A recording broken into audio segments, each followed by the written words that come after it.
mfupi ili kusudi tuweze kupata muda mzuri wa mapumziko. Lakini naendelea sana kuwashukuru wakurugenzi, kuwashukuru waheshimiwa wabunge, kuwashukuru wenyeviti wa halmashauri ndugu zangu, lakini pia kuwashukuru mameya. Ninyi hakika kwangu mimi ninyi ni mmoja wa watu wa msingi sana.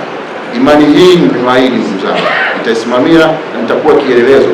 Popote nitakaponiona mtaniita mwenyekiti wa halmashauri iliyochangamka, msiniite meya wewe.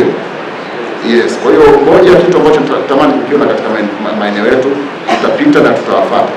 Simu zetu zitakapokuwa zina uhitaji, sisi kazi yetu ni kuwafuata nyinyi, lakini sio kusubiria mikutano mikubwa.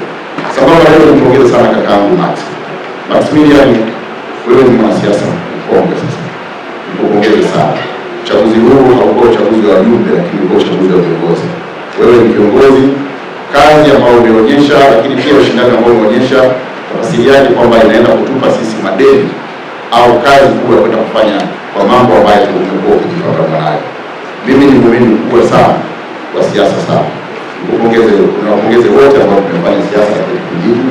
Tumefanya siasa safi, lakini katika ushindani huu mimi bado nitaendelea kuwatumia na tutaendelea kuwatumia kwa kiasi kikubwa sana. Lakini sababu na hilo pia kuna rafiki yangu mmoja yeye anajiita mzee wa pika kwake. Mzee wa Tunduru. Hongera sana. Hongera sana. Lakini pia mheshimiwa Yanga. Yanga kaponza na jina.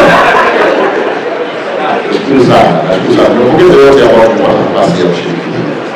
Ndugu zangu, natambua umuhimu wa taasisi hii na mara zote ambapo tulipopita kuomba kura, na mwisho kabisa sio kwa muhimu, tunao wenyeviti wa ALAT mikoa, tunao makatibu wa ALAT mikoa.